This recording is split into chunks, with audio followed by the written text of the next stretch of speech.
And that is my sister and my and Ah, baby. oh.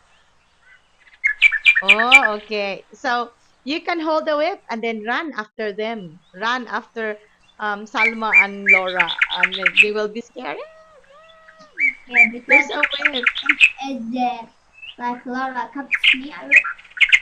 Yeah, and uh you're going to hit them, but not too strong because whip is very um yeah, painful. This kind of whip, no, whipping is bad. Actually, whipping is not good. During history in Philippines, um, our time when I was a child, we are allowed, the parents are allowed to whip, but these days we are not allowed. So whipping, it